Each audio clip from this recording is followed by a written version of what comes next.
Tamilselvi. Hi Gayatri, என்ன திடீர் visit? Tamilselvi, உன்கிட்ட ஒரு சின்ன ஹெல்ப் கேட்டு வந்திருக்கேன். ஹெல்ப்பா? என்கிட்ட என்ன ஹெல்ப்? நான் டிஎன்பிஎஸ்சி எக்ஸாம் எழுத போறேன். நல்லா படிச்சிருக்கேன். பட் எக்ஸாம் எப்படி நடக்கும், என்னென்ன கேட்பாங்க, இதெல்லாம் நினைச்சாலே பயமா இருக்கு. அதுக்கு நான் என்ன பண்ணணும்? நீ அந்த பரீட்சை எழுதி பாஸ் பண்ணி இப்ப கவர்மெண்ட்ல வேலை செய்யற. இந்த டிஎன்பிஎஸ்சி எக்ஸாம் எப்படி நடக்குது, பரீட்சை எழுதுறப்போ நாம என்னென்ன செய்யணும், என்னென்ன செய்யக்கூடாது, இத மட்டும் எக்ஸ்பிளைன் பண்ணா நான் தைரியமா எக்ஸாம் எழுதிருவேன். இவ்ளோதானா? இந்த டிஎன்பிஎஸ்சி எக்ஸாம ரொம்ப தெளிவான விதிமுறைகளோட நடத்துறாங்க.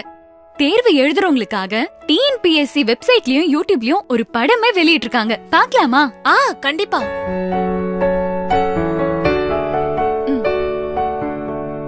டிஎன்பிஎஸ்சி தேர்வு எழுதுபவர்களுக்கான வழிமுறைகள்.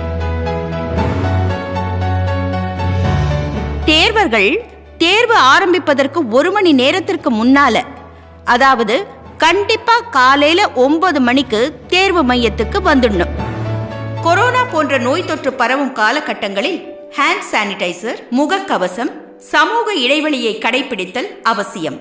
தேர்வு எழுத வருபவர்கள் ஹேண்ட் சானிடைசரை அவசியம் கொண்டு வர வேண்டும். தேர்வு தொடங்குவதற்கு 45 நிமிடங்களுக்கு முன்னாடியே கேட்டை க்ளோஸ் பண்ணிடுவாங்க.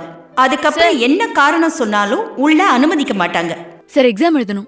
45 நிமிஷத்துக்கு முன்னாடி கேட்டை க்ளோஸ் பண்ணும். மணி 9:20 ஆச்சே. சாரி சார், லேட் ஆயிடுச்சு. நான் ஒண்ணும் பண்ண முடியாதுமா. தேர்வாணைய உத்தரவுப்படிதான் நடக்க முடியும். ரொம்ப முக்கியமான விஷயம் காயத்ரி. ஃபர்ஸ்ட் எல்லாம் 10 மணிக்கு எக்ஸாம் ஹாலுக்கு போனா போதும். அப்படியே லேட் ஆனாலும் 10:30 மணி வரைக்கும் அலோவ் பண்ணுவாங்க. ஆனா இப்பெல்லாம் அப்படி இல்ல. ஷார்ப்பா 9 மணிக்கே அங்க இருக்கணும். தேர்வு தொடங்குவதற்கு 30 நிமிடத்திற்கு முன்னாடியே தேர்வு மையத்துல இருக்கிற டிஸ்பிளே போர்ட்ல உங்களோட ரெஜிஸ்டர் நம்பரை பார்த்து அந்த ஹாலுக்கு போகணும். ஹால் டிக்கெட் மற்றும் பிளாக் பால் பாயிண்ட் பேனா மட்டும் எடுத்துக்கிட்டு நீங்க ஹாலுக்கு போகணும். தேர்வு கூடத்துக்குள்ள mobile phone, watch, laptop, calculator இந்த மாதிரி எந்த எலக்ட்ரானிக் பொருட்களையும் எடுத்துக்கிட்டு போகக்கூடாது. மறந்து எடுத்துக்கிட்டு போயிட்டீங்கன்னா அதை வெளியில தான் வைக்கணும். அதை வேற யாராவது எடுத்துக்கிட்டு போயிட்டா அதுக்கு தேர்வாணையமோ தேர்வு மையமோ பொறுப்பேற்காது.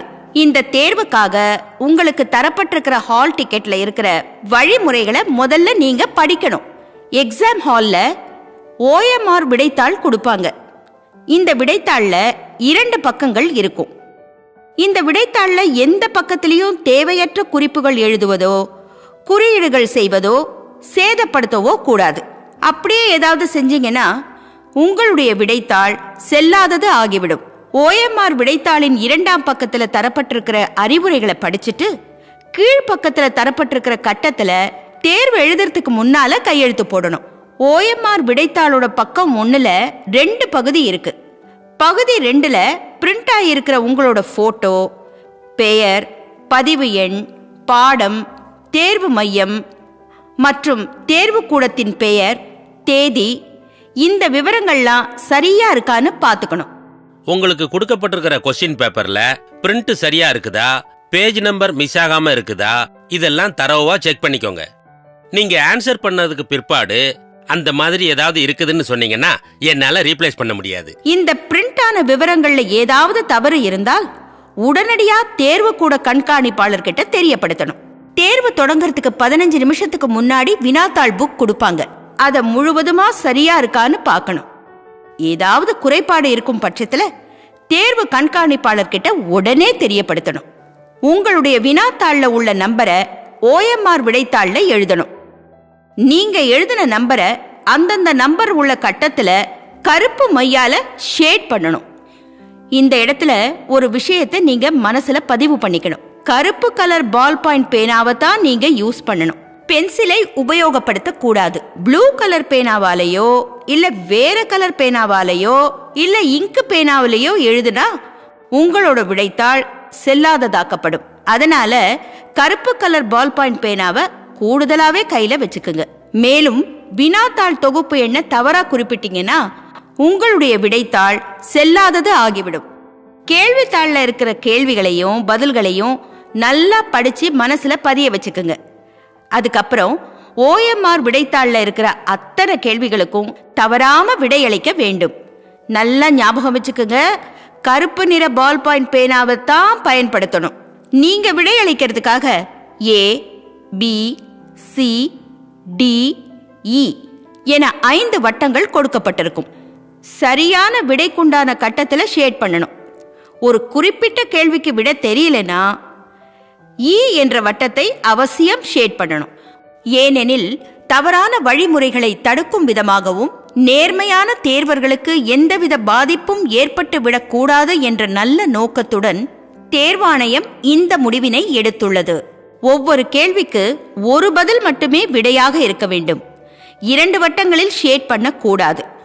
நீங்க வட்டத்துல ஷேட் பண்ணாம இந்த மாதிரி டிக் மார்க் பண்றதோ, இன்டு பண்றதோ, டாட் பண்றதோ, பகுதியாக ஷேட் பண்றதோ, உள்ளுக்குள்ள வட்டம் போட்டாலோ நீங்க நல்லா படிச்சிருந்து சரியான விடையாக இருந்தாலும் இந்த மாதிரி குறியீடு செஞ்சா உங்க விடைத்தாள் இன்வேலிட் ஆகிவிடும்.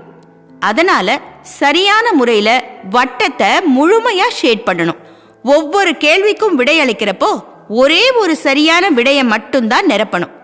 எந்த ஒரு கேள்விக்கும் வட்டத்தை நிரப்ப தவறும் பட்சத்துல உங்களது விடைத்தாள் இன்வேலிட் ஆகிவிடும்.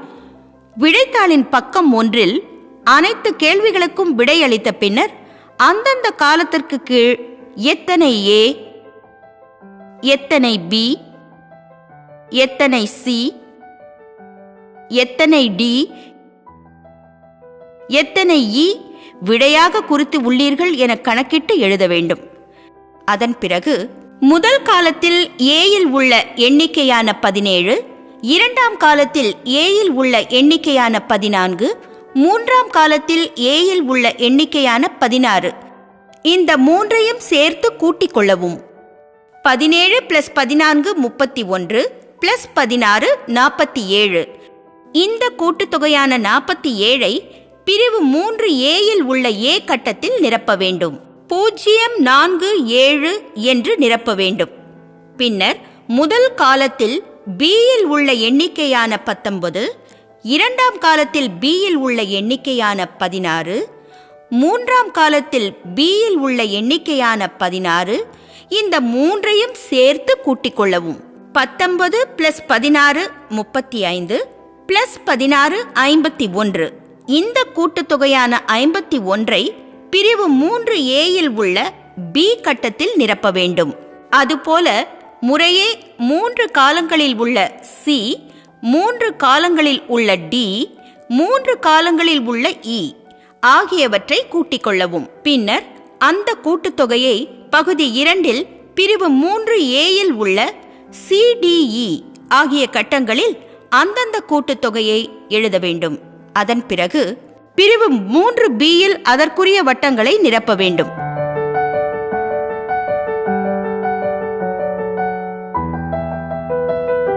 இந்த ஏ, பி, சி, டி, இ இவைகளின் கூட்டுத்தொகை, அதாவது ஏ 47, பி 51, சி 52, டி 39, இ 11 இவைகளின் கூட்டுத்தொகை 200 என்றால் வழங்கப்பட்டுள்ள வினாத்தாளில் உள்ள வினாக்களின் எண்ணிக்கையும் சமமாக, அதாவது 200ஆக இருக்க வேண்டும். இதற்காக தேர்வு நேரத்திற்கு பின் 15 நிமிடங்கள் கூடுதலாக வழங்கப்படுகிறது. இதில் ஏதேனும் தவறு இருப்பின் 5 மதிப்பெண்கள் குறைக்கப்படும். எல்லாரும் நல்லா கவனமா டோட்டல் பண்ணுங்க. இதுல ஏதாவது மிஸ்டேக் பண்ணிட்டீங்கன்னா நீங்க எடுக்கிற மார்க்ல இருந்து 5 மார்க்க உங்களுக்கு கழிச்சிருவாங்க. தேர்வு முடிந்த பின்னர் OMR விடைத்தாள் பிரிவு 4 கையெழுத்து போட வேண்டும். அனைத்து கேள்விகளுக்கான விடைகளை அளித்த பின்னர் உங்களது இடது கை பெருவிரல் ரேகை பதிவினை பகுதி 1 கீழ்ப்பக்கத்தில் உரிய இடத்தில் பதிக்கவும். ரேகையை பதிய வைத்ததும் கைகளை நன்றாக துடைத்துக் கொள்ள வேண்டும். மற்ற பகுதிகளில் மைப்பட்டுவிட்டால் உங்களுடைய விடைத்தாள் செல்லாதது ஆகிவிடும். தேர்வர்கள் கையெழுத்திட்டு இடது கை பெருவிரல் ரேகையை பதித்த பிறகு தேர்வு கூட கண்காணிப்பாளர் அதில் கையெழுத்திடுவார். உங்கள் விடைத்தாளில் நீங்கள் குறித்துள்ள அனைத்து விவரங்களுக்கும் நீங்கள் மட்டுமே பொறுப்பாவீர்கள். எனவே விவரங்கள் சரியாக உள்ளனவா என்று உறுதிப்படுத்திக் கொள்ளுங்கள். தேர்வுக்கு நன்றாக படித்து உங்களை தயார்படுத்திக் கொள்வதுடன் இந்த அறிவுரைகளையும் சரியாக பின்பற்றி தேர்வு எழுதுங்கள். நன்றி, வணக்கம். இப்போ நல்லா புரிஞ்சுதா? ரொம்ப முக்கியமான விஷயம் காயத்ரி. தேர்வாணையம் தரவரிசைப்படிதான் ஆர்டர் அனுப்புவாங்க. இடைத்தரகர்கள் மூலம் தவறான வழியில போய் ஏமாந்துட வேண்டாம். அப்படி யாராவது ஏமாந்துட்டாங்கன்னா அதுக்கு தேர்வாணையம் பொறுப்பாகாது. பயத்தெல்லாம் விட்டுட்டு தைரியமா எக்ஸாம் எழுது. All the best. தேங்க்யூ.